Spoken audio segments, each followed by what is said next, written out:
Trouble that she's hungry to keep her on the sweet and feed her MCs monthly. We're dazzling, challenging rappers that are babbling. The tracks we throw stick in your head like a javelin, dabbling psychedelia, tear apart the tedium. We're here to save the youth from the scheme like a chameleon. We're dazzling, challenging rappers that are babbling. The tracks we throw stick in your head like a javelin, dabbling psychedelia, tear apart the tedium. We're here to save the youth from the scheme like a chameleon. You should listen in. Hey guys, thank you for listening to the Band's X podcast. We're actually in my car this time. It's Cameron here, joined by... What's up, it's Gershon. He's in the back, and I'm on. Yeah, this one, we're just doing some work in Belfast, so this is the easiest location to film, or record, sorry. We're as prepared as we ever are, really, to be honest, for this podcast. We are just all over the place all the time. Yeah, Gershon's just back from holiday, so... Yeah, like 2 days ago. Yep, it was 2 days ago. It was a great holiday, thanks, Yeah, just... You didn't even ask how it was, but that's right. I just tell you that anyway. Nobody cares. Yeah, just spend this whole podcast describing your holiday. It's now the Gershon holiday podcast. But yeah, we'll kick on just talking about some music that's came out recently, and then we'll talk about some shows, and then we've got our album of the month to do, which is Graduation by Kanye West. Yep.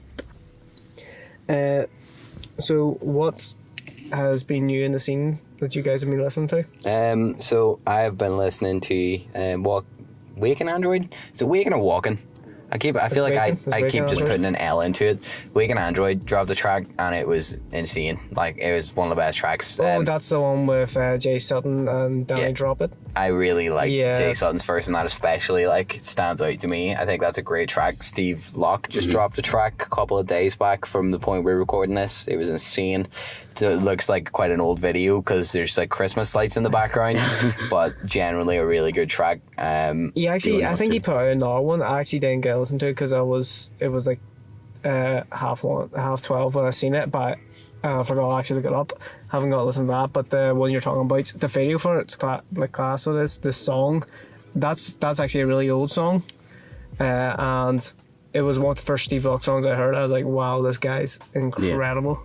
The song you're talking about, I think it was with 30 Deaths. I think he dropped yes. Yeah, it looks like he's putting out EP soon or something soon. Definitely dropping a video. I seen he's shooting with Soaks. There was something else. There was another. Steve Locke's always kind of a mystery to me. It's hard to find out what he's doing quite a lot of time. Yeah, he's quite quiet. He says quiet. He doesn't have an Instagram from what I've seen. No. And whenever he does come out, people are definitely hyped about it, but it's always, like I said, it's kind of hard to see what's new and what's not new because people are reposting his music quite a lot too. In the same sort of region, for me, this is all one aspect of Belfast hip hop.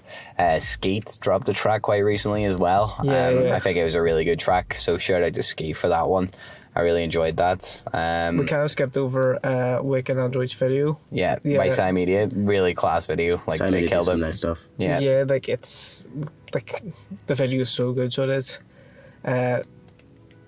The rapper on that song is just insane. So it is Kronos as well. Kronos' verse is dope on that. I think he produced it as well. Yeah, he produced it. Jack Bashwell, I think, told us that. Was telling us, yeah. Sunset as well. Sunset just came out. Yeah, that's our own video in case anyone doesn't know. I've been listening to that for months on end from editing the video, and I still love it. Still love it. Happy with our reception, so we are. Yeah. Thank you so much, whoever. Yeah, thanks. And if you haven't, go check out. It'll be on the same page as this podcast on YouTube. It's the most ridiculous thing we've ever done in our lives, so definitely have a look at that. I'm still listening to Leo, to be honest. I'm still listening to Freeform Dreadlock Champion. I still think it's an amazing project, and it's just still in the loop, to be honest with you. Yeah. Yep. I know he's not from the area per se, but I've been listening to Nilo quite a lot because I'm going to be seeing him live when he's doing this Friday coming. But I really like his music. Just thought I'd drop that in there as a side note. Dua North dropped the track. He's mad. That's a sick track. So good. I really like the video that he produced for it. It was very I off. actually haven't even seen the video. It was very off the wall. Even he released the video. No, the song's on Spotify too. Oh, is it? Yeah, Yeah. it's out on Spotify. The video is really off the wall, but I think that's kind of his style. He's like a videographer himself, and he directed the video, so like it kind of, to me, perfectly fits with the sound of the song. Nice. Yeah, I think like it executed you really can tell well. there's a high budget going into that. Like it's very well produced. So it is. Professional. Yeah, Dion North met him once, I think, and he's a nice guy. So he is like so. Sure. him. Looking forward to see what he can do with. I don't know.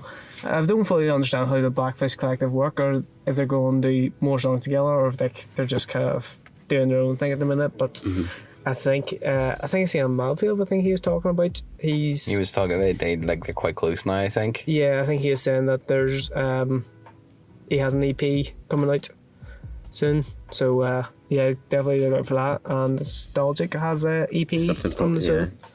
Actually, so Lee Elliott just dropped a track a couple of days ago, Falling In, as well. I think that was a really good song. It's on SoundCloud, constantly advertising it as well. The post that he put up on Instagram has like 500 likes, so quite big, to be honest, for our scene.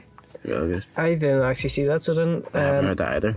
I think I know the post you're talking about, and I don't want to criticise him here, but I think I've seen that, and I think the photography kind of looks like it's the same as his project previously. Yeah, you're definitely right. It's the exact same. Yeah, so I mean that kind of maybe that I think I seen that and just thought it was still the advertising project. Yeah. So just if this is just a suggestion to artists, like I would try and diversify your album covers or like your covers, just so people realize it's a new song, because I actually didn't realize that was a new song. I thought he was just promoting his album again. Okay. Afro Bigums released a track as well. He's released a couple of tracks in the past couple of weeks, but he released one last week. Oh yes, it starts off in Thompson's, it looks like. Yeah, he's like talking about a bottle of wine. Like, he is absolutely hilarious, that dude. And he is actually a talented rapper. Like, you can see his skills developing each time I see a video from him. Like, so shout out to Bigums as well. I heard the one time I did meet Theo North, he actually told me that Bigums freestyles everything he does. So That's impressive. That's really good. impressive. So That's really impressive, because he obviously did that. What was it? What series was he doing for a little while? Oh, the Hot Sauce Chronicles. The Hot Sauce Chronicles. And they're all freestyles. So I didn't even know they actually specifically. Yeah, no, in the he tracks told did. me that he freestyles all the songs too. So That's pretty dope. yeah, a lot of talent going there. Is that really a good roundup of what's came out then? I can't think of anything else at the moment. I will say we've been getting like a lot of messages from him. So like, obviously, if anyone hasn't already, check out Malicious's project on SoundCloud. Just give it a listen. Like, that's it. There's quite a few shows in Belfast recently. Me and Aaron went to see Kojaque. Yeah, that was really like, so I wasn't a huge Kojaque fan. Cameron kind of talked me into it because it was like, he said like the tickets are £11, and I knew that Jack was going, Jack Bashville, as well as someone that we're associated with, Josh. Shout out Josh, he writes the articles for Bandjacks and writes all of our descriptions on there. So I thought it would just be fun to go out for the night and just obviously see what it was about. And to be honest with you, I haven't really stopped listening to Kojaque since, because I absolutely love his music. He is so incredibly talented as a rapper. His production is insane. Cian Cabot is insane. Luca Palm is insane. Like, everything was insane. The show was so good. So it was like we were all pretty close to the front, and we were the ones that were starting the mosh pit. So we were. Yeah, that's right. Me, Jack, Aaron, and I think there's like 3 other guys, and it was refreshing that it was actually a crowd that knew how to mosh pit properly. But so it was going nuts. So that was more towards the end of it. That was when Luca Palm came on, and like they both got that crowd super hyped. Yeah, Luca together. Palm's a very hype guy, so yeah, and he's great. Like I think he's obviously part of Soft Boys, and I think he could be taking off soon. Kneecap was at that show as well, which is just worth mentioning if you know who Kneecap is. Not performance. Nah, they were just. There's someone that we haven't really talked about too much. It seems like they're very heavily tied to the south. If you don't know who Kneecap are, they're a from duo. West Belfast. Yeah, they're a duo that raps in Gaelic. So it's kind of hard for me to obviously I don't know what they're saying, so I don't. But no, shout out to them. Like, they're obviously very talented, so they They're are. huge. Yeah. I really like their style. The songs that are in English, obviously, I understand. Like, well, I understand pretty well. I was gonna say I understand completely. I should say, but like, I like their sense of humor. Like, they've got a song where the hook of it is like, "Your sniffer dogs are shite," like talking about bouncers getting into festivals. Like, that's pretty funny. Like, I like I like their style. I like kind of how they're portraying themselves, but it's just it's hard for me to listen to rapping in our language because I don't understand it. Yeah. What I listen for is lyrics, really. But their flow's really good. I like their flow, and their beat choice is definitely top notch. I felt like a moment. It was another one of those. Yeah, I felt like it was another moment. Hip-hop in one building. Yeah, and I was talking about this earlier. The only thing which I felt was a bit of a negative was that I would have liked to see a local act open for Kojaque. Yeah. Something that I've definitely been pushing for and like wanting to see more is local acts opening for bigger acts when they come up here. Mm-hmm. Like that transitioned nicely into Low-Key because it was run by Elixir, and Elixir had Northwest Hip Hop open for Low-Key, and that was a great night, great show. Again, lots of local faces really from the scene showing up. That show was packed. Like, it surprised me how busy it was.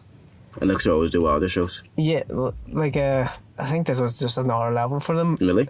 Yeah, it wasn't actually. It was put out through Elixir, but it was actually done by Cathedral Quarter Festival. So it was. Okay. And I got speaking to the guys that run Elixir and stuff, so it was good speaking to them. It was just a really good night, and like it surprised me that I was busier than Kojaque. I really thought Low-Key wouldn't have been that busy.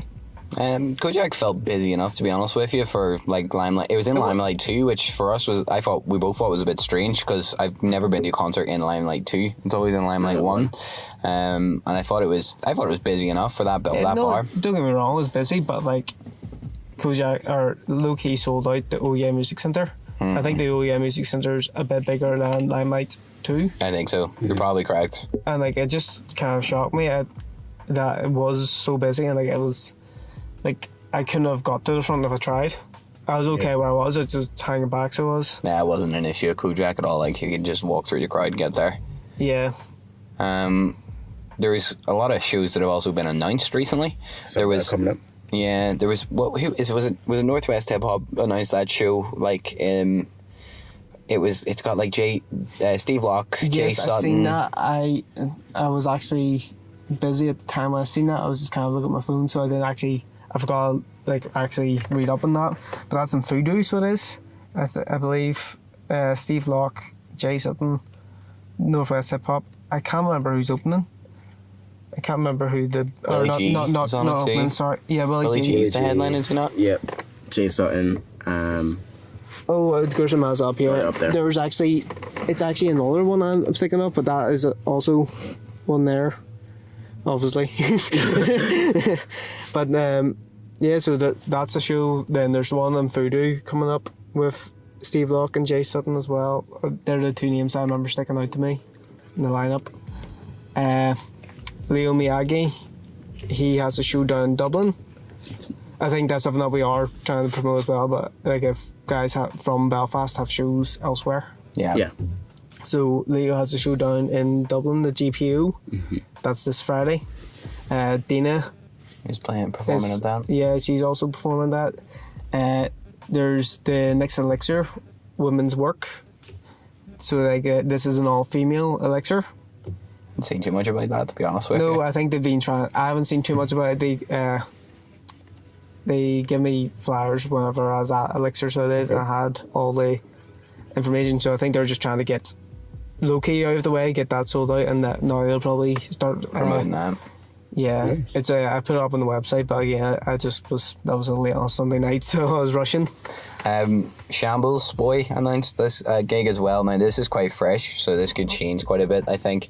But he's got his venue booked, and some of the artists he has on that are like crazy big for our scene, like especially considering that it's in Donegal. So he's got like Steve Locke, he's got Jack Bashful, Arcane's, Soaks, like loads of artists from Hyphen as well. Hyphen's quite close though, that which was makes sense. That's same. No, that's not close at all. What am I? That's the opposite side. That's not close. And I forgot to talk about Hyphen's track that actually came out. IG. Yeah, IG, really good track. Hyphen's definitely one to watch out for. What platform was it? It was on Deerfuck, which is really huge down south, like 18,000 subscribers. All the big artists are going on that. Like they're breaking like 10k, 20k views on most of their videos. Like it's a massive platform for them to be on.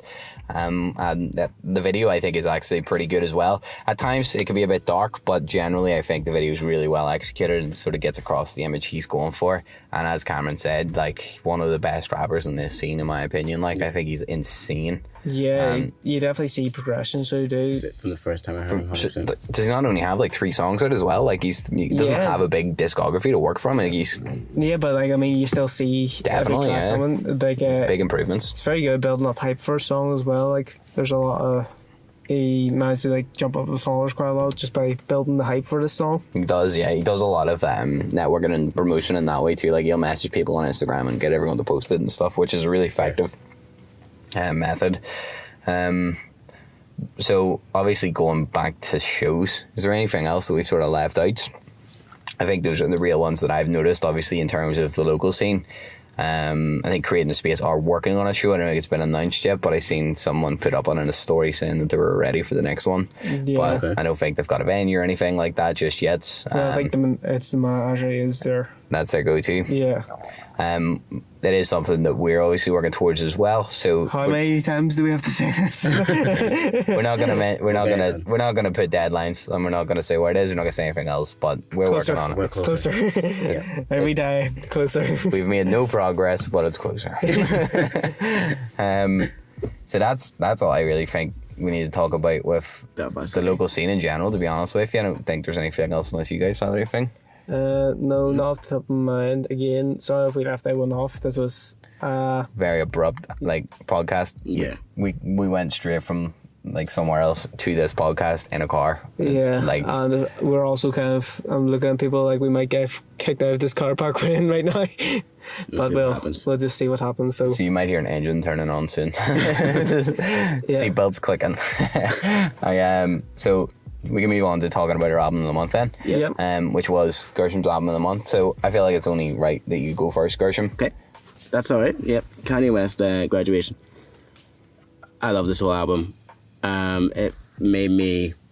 It was actually so nostalgic listening to it. Like made me reminisce about what like where I was when I first listened to it. I get that. Which is why and also like to me, it was like the first time I ever performed on stage at Rap Stronger in my high school talent show. So that was the first time I actually was on stage at like 12 or something. So like it brought those memories of like school back, and the first time like I actually was like felt like okay to go up on stage and rap Kanye West Stronger, which was incredible, which I loved. So the whole album as a whole, I think is incredible. Typical with Kanye West, you got his samples over there that he used. The amount of tracks that are so soulful, just typical Kanye West. He's got his own Kanye West stamp on it. And then also, in terms of like, just work from the start, like Good Morning from the intro to Good Night at the end. It seems like it's got a good arc throughout the whole album, which in my opinion, from start to finish. Yeah, no, I agree with that completely. Obviously with this, we sort of started giving like a complete in-depth overview, and we're now just sort of progressively getting into, we just give an overview as to what it makes, like what we feel about it, and if there is any reason to break into it, then we will do so. But I'll go next with this album. I love it. It's a really good, like Kanye West, one of my favorite artists. I really like this album. It's not my favorite Kanye West album. My favorite, to be honest. For me, it's My Beautiful Dark Twisted Fantasy still. Yeah, same. And then Life of Pablo is probably next. Yeah, that's basically my list. And then after that, the rest of the list is a lot closer than those two to me. They're like stand above with the rest. Yeah. See, some days Yeezus is like kind of in that third slot. Some days it's right down at the bottom. So it just depends how Cameron feels.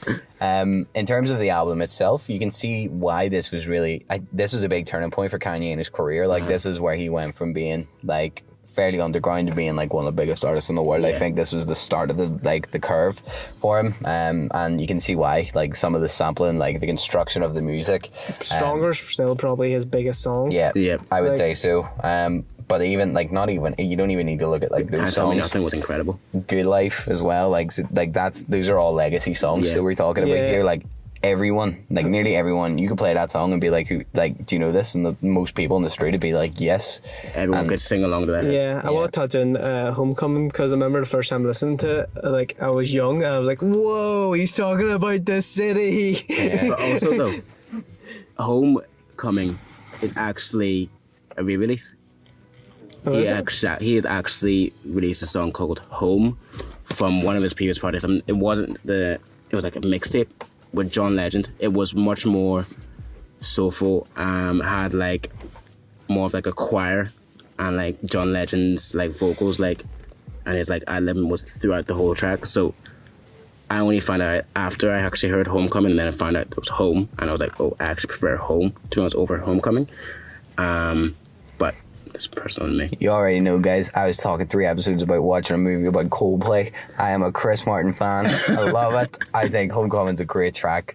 To be honest, it got a bit played out for me, and I think it's quite quick to get played out as well. Like, it's one of the tracks that I won't return to as much as some of the other songs in that album, just because it's a bit tedious. Like, it can just be like, oh, I'd say it's probably my second favourite song on the album after Stronger, because I don't really come back to this album that much. Like Aaron was saying, My Beloved Dark Twisted Fantasy, that would be Your go-to. my go-to, if not The Life of Pablo. And then just kind of, it's more singles for me Yeah. when it comes to Kanye.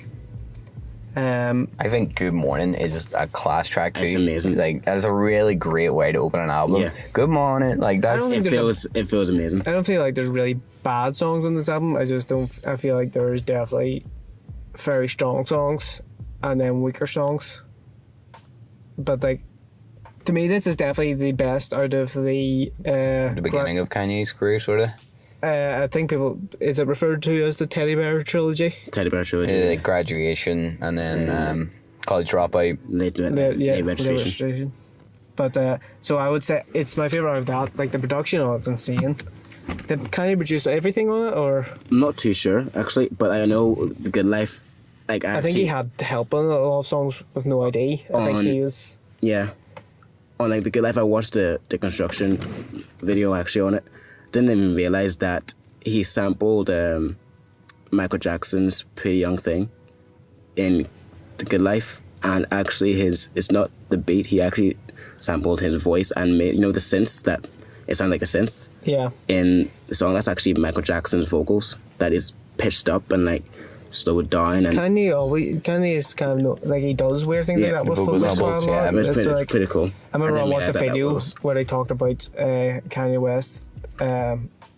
His greatest instrument is other people's voices. Mm-hmm. So like that is kind of interesting. That And he's aspect. not, and so that's sort of something as well that isn't just rap music either. So like we look at, who Calvin Harris is really big for that too. Like Calvin Harris likes to chop up vocals and use it in that way. And obviously, I would say in some way that's probably influenced by Kanye West in that regard. Yeah, I think this is definitely one of the most influential albums of all time. Yeah. Ever. Like it really, there's a really hip hop. yeah. I think. Like, well, I think this is the moment we change from gangster rap to I don't even like alternative. Like I call it like this is really everything after is post Kanye. Kanye was really instrumental about rap music not having to be about like slinging drugs and toting guns. Like Kanye's never rapped about that. Kanye will never rap about that because that's not him. And he's one of the most successful artists that's ever done it. And this feeds into what the point I was making of like there's a big competition going on at the time between 50 Cent and Kanye. And 50 Cent actually said he would retire from rap if Curtis at the time, I think it was Curtis, if Curtis didn't outsell Graduation. Yeah, unfortunately 50 Cent didn't realise that was the end of his career as a musician. But 50 Cent was massive. Like he had a lot. He was of hits. he's willing to bet like his basically the rest of his career against Kanye, and like looking at that now, that looks fucking crazy. Like why would you bet against Kanye? Yeah, but he but was no back one at then- that stage. Like he'd released like 2 albums. and it Yeah, was- that's what I mean. It Like, was looking just- back, like you're like that was crazy. 50 Cent, why would he think that he would outsell Kanye? But like back at Back that then, you time, would think yeah, like it was that was possible. probably like a safe bet. So it was. You kind of look at it and you're like, why would you even beef with Kanye? But like you look It, at that, it wasn't beef; it was friendly. So it was. nah, fair. But like nowadays, people beef with Kanye all the goddamn time. And also, Yeah. even if it was beefing, like I mean, it's 50 Cent. You do not beef it really. Yeah, that's true. Who else got shot 9 times? By the way, we talked about the opener. I Big Brother as a closer. I really Yeah. like that. Like I just like that. My big brother was Big's brother. Like that's Yeah. like Was infectious to JC me. featured at all in the album? Yeah, he's was in sampled. that. He's sampled in that, isn't it? Like it's that track he's He got a sampled? sample in. No, it's Was he it's featured? Like a verse? Good Morning. Oh, is it Good Morning? Hustle Love, that's if we still Yeah. get on down. It's in Good Morning. Okay, I can't remember there, but just what That's from The 'Cause- Root Is Back, I think. there's obviously like he talked about like the ups and downs of the relationship. I just didn't know like what position their relationship was at that time because everyone kind of knows right now it's Not very good. Not, It's not not good. great. That's It's true. still up and down at the minute though. Like, so if you watch like the Charlemagne interview, like he talks about like Jay-Z would sometimes text him like, "What's up?" But like that's about the extent of the relationship now. They're not Yeah. like as close as they used to be. I remember hearing rumors that they were actually never like really that like it'd been years that they'd been that close. No, I didn't hear that at all, to be honest. No, But there- that doesn't there- surprise There's me. definitely rumors that for years, like before even like before. After Watch the Throne, you mean? Yeah, I think even like on What's the Throne, I think everyone just kind of assumed like they were with each other all the time. I heard rumors that was never true. They were never actually like, That close. yeah, they were never like with each other every single day, like how you imagine. But It really I sort don't know of, if that's true or not. that relationship just sort of started with like Kanye producing for Jay, though, didn't Yeah. it? And then like Kanye kind of just took off on his own Yeah. as a result of it. Like he branched off from Jay-Z. Yeah, like So I wouldn't- Kanye's definitely bigger than Jay-Z now. Yeah, for No, sure. it- I don't know if ever is the case, but No, like, no. but like he is definitely now. Kanye West is still like he is one of the big. I'd say he's one of the big 4 artists in the world at the minute. Like J. Cole, Kendrick Lamar, Kanye West, and Drake. Drake. Who Yeah. can headline Coachella? I think there's 6 rappers that can do it. Who can headline Coachella in a field with a like choir like Yeah. Drake. Kanye West? Drake. But, like, could you name more than 6 rappers that could headline Coachellas? Because there's Eminem, Jay-Z, Kendrick, J. Cole. J. Cole, J. Cole, Drake, Nas. I think that's Oh, good. I don't know. I didn't mean to say Nas, Drake, Kanye, Kanye. and maybe Chance. I'm like, No, like, Chance is the closest I could think of. But no, I don't Is think that so. Rocky? No. No, no, definitely no not. chance. I think if we obviously move into more of like a into the hip hop side, R&B side, like you've got a lot more to work with, but not in terms of rap. Like I think you're right there. I think that's it Yeah, in rap That's music. hit the nail on the head. Which is strange. Like you think that there is bigger people, but no, there's not really No, that can headline. Nicki Minaj. no, she died in Oh, popularity. Cardi B. No, Yeah, Yeah, I reckon she probably could. She could. Could the Migos might. I don't think Migos could. They were supporting Drake. True. That was a huge tour because of them supporting Drake. If whatever Drake does is going to be a huge tour. Yeah, that's true. Right, well, is that really awesome? Oh, yeah. Graduation? Yeah, I don't. That's really going to wrap us up as well. I think. Overall. Yeah, you just need your album of the month. Yeah, so the next album of the month, this is going to be, it's again, and this is actually appropriate because this artist has an album coming out as of 2 days prior to us recording this. The album of the month for the next, in 2 weeks for us, no, it's 4 weeks. I'm great at this. It's going to be Yonkers by Tyler, the Creator. Okay. No, it's Goblin is the name of the album. You did the single, didn't you? Great.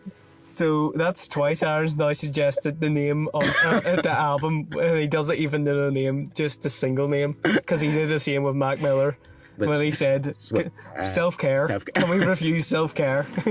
Here, I corrected myself this time. You corrected me last time. But yeah, it's going to be Goblin by Tyler, the Creator. I like Tyler, the Creator. Cameron likes Tyler, the Creator, but doesn't like that era of Tyler, the Creator. But I have more appreciation. Like I'll get into that more whenever we talk about it. And Gershom. I don't really have much of an opinion on Tyler Creator. I like his music. I don't really like fuck with it that much. You like songs? I like songs, so we'll just have to see. I've never heard a full project yet, ever, actually, so This one's gonna be raw, so I don't know if you'll like it, but we'll see. So, as ever, make sure you're checking out the Facebook, Instagram, website. Cameron's put like 5 hours into updating that, so check it out. Check out the YouTube channel. Check out the previous podcast with Jack. Check out Sunset, Vibe, all that. Also, on me updating the website. Please check it out because I hate fucking doing it. so please make it worthwhile. Thanks for listening, guys.